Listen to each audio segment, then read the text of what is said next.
देखो क्या बोल रहा है, क्या बोल रहा है, 20 मीटर की ऊंचाई से एक गेंद को गिराया जाता है यदि उसका वेग 10 मीटर प्रति सेकंड स्क्वायर के एक समान त्वरण की दर से बढ़ता है।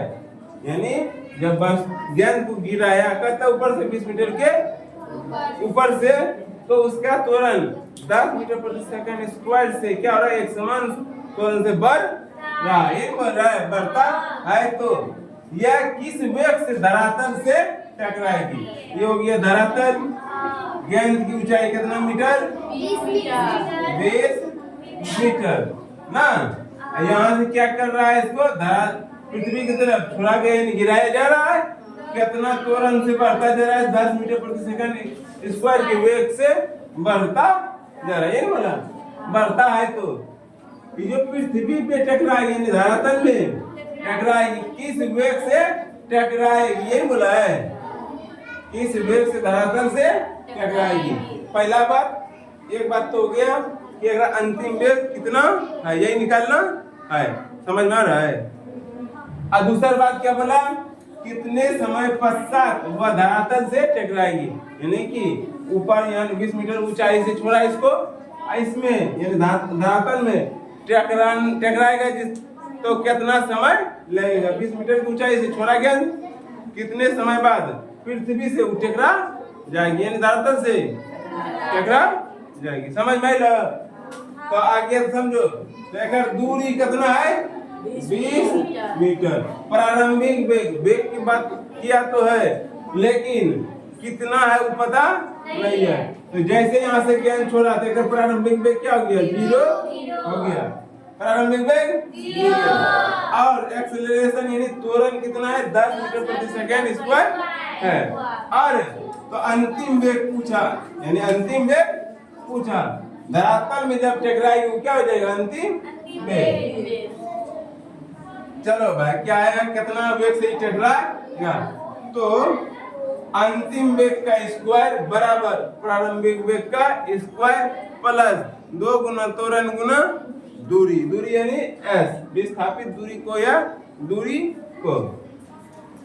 यही फार्मूला पे बैठा क्या निकालेंगे, पहले क्या निकाल लेंगे, अंतिम वेग यानी कितना वेग से पृथ्वी में टकराएगा, कितना वेग से, तो v का स्क्वायर बराबर प्रारंभिक वेग कितना है, 0, तो 0 का स्क्वायर, 2 त्वरण कितना है, 10 मीटर प्रति सेकंड स्क्वायर, दूरी कितना है, दूरी है 20 मीटर, ये क्या है। चलो भाई v का स्क्वायर बराबर 0 का स्क्वायर 0, हाँ कि ना, 2 गुना 10 कितना हो गया, 20 हो गया, कितना हो गया 20, और 20 गुना 20 कितना 400। अब देखो मीटर गुना मीटर, मीटर स्क्वायर, और सेकंड गुना सेकंड, या सेकंड स्क्वायर पहले से है ना। अब देखो v स्क्वायर बराबर 0 प्लस इतना जोड़िएगा कितना होगा, 400 मीटर स्क्वायर प्रति सेकंड स्क्वायर। कौन दिखा नहीं, तो अब आगे बढ़ते हैं, देखिए कैसे होगा, स्क्वायर को v के स्क्वायर को v के स्क्वायर को बराबर के इस पार लाइए, बराबर के इस पार आएगा क्या बन जाएगा, रूट बन जाएगा, रूट बन जाएगा तो क्या हो जाएगा, यहाँ 400 मीटर स्क्वायर प्रति सेकंड स्क्वायर, पूरा दिखा नहीं, तो v बराबर इसका गुणनखंड कर दीजिए, 2 गुना 2 कितना हो गया, 4 गुना 10 40, 40 गुना 10 400। अब मीटर गुना मीटर, मीटर गुना मीटर, नीचे में क्या है, सेकंड गुना सेकंड, यही ना, तो सेकंड गुना सेकंड तोड़ दिए, v बराबर 2 को 2 में से 1 2 बार, 2 को 10 में से 1 10 बार, 2 को मीटर में से 1 मीटर बाहर। अब नीचे में सेकंड में 2 को सेकंड में से 1 सेकंड बाहर, v बराबर 2 गुना 10 20 मीटर प्रति सेकंड। अंतिम वेग क्या निकला, अंतिम वेग कितना निकला? 20 मीटर प्रति सेकंड, यानी 20 मीटर प्रति सेकंड के वेग से धरातल से ज्ञान क्या हो जाएगा? टकरा जाएगा। 20 मीटर वेग से ही ज्ञान क्या हो जाएगा? पृथ्वी में यानी धरातल में टकराएगा। तो अब क्या निकलना है? तो अंतिम वेग निकल गया। और क्या पूछा है? और पूछा है आपसे कितने समय पश्चात, यानी कितने समय बाद, पश्चात मतलब बाद वह धरातल से टकराएगा, यानी कि टकराने में कितना समय लगेगा। तो गति का प्रथम समीकरण, ये जो गति का क्या समीकरण था? तीसरा समीकरण। अब प्रथम समीकरण से क्या निकाल लेंगे? टाइम निकाल लेंगे। प्रथम समीकरण से टाइम निकाल लेंगे। तो क्या करेंगे? तो बोलेंगे तो अब तो नहीं, अब तो प्रथम समीकरण क्या होता है? फॉर्मूला याद है कि नहीं याद है? क्या होता है? अंतिम वेग बराबर वेग प्लस त्वरण गुना समय। ये समीकरण क्या हुआ? सही। कौन वेग? अंतिम वेग कितना है? 20 मीटर प्रति सेकंड है। और प्रारंभिक वेग कितना है? 0 है। त्वरण कितना आपका है? 10 मीटर प्रति सेकंड स्क्वायर। समय तो निकालने ही बोला है ना, बोला है।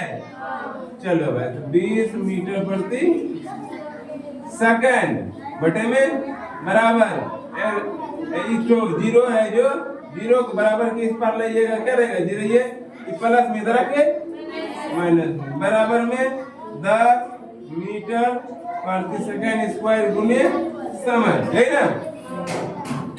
घटाएंगे तो वही रह जाएगा 20 मीटर प्रति सेकंड बराबर 10 मीटर सेकंड गुना सेकंड का तोड़ दिए गुना टी, यानी समय। क्या तोड़े? सेकंड स्क्वायर को सेकंड से सेकंड खत्म, कौन दिक्कत? मीटर से मीटर खत्म, कौन दिक्कत? 10 से 1 का 10, 2 दूनी 20। अब ऊपर में क्या बचा है? 2, नीचे में ना कुछ तो 1, यहाँ ऊपर में 1, यहाँ ना कुछ तो सेकंड, यही ना है? क्या रो कुछ है?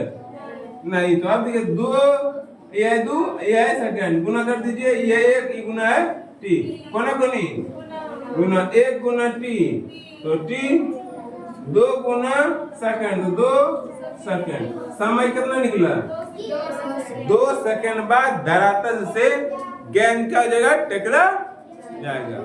किसी भी प्रकार का दिक्कत है तो बोलिए, फिर मुंडिया हिलाती है नहीं। तो अब इसी पर आधारित दूसरा सवाल दे रहे हैं, बना दीजिएगा। और वहां पर भी सोशल मीडिया वाला को भी बोल रहे हैं, अगर इस सवाल को देखकर बना दीजिएगा और कमेंट कर दीजिएगा। चलिए दे रहे हैं सवाल।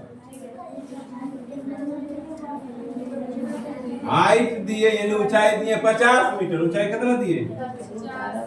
50 मीटर। घर के लिए दे रहे हैं ऊंचाई से एक गेंद को गिराया जाता है यदि उसका वेग 15 मीटर प्रति सेकंड स्क्वायर के एक समान त्वरण की दर से बढ़ता गया, यह किस वेग से धरातल से टकराएगी? और दूसरा बात, कितने समय पश्चात वह धरातल से टकराएगी? अंतिम वेग निकालना है और टाइम निकालना है, समझे? चलिए भाई, तो सवाल को क्या कीजिए, उतार लीजिए और घर में बना के आइएगा। तुम सबका जय।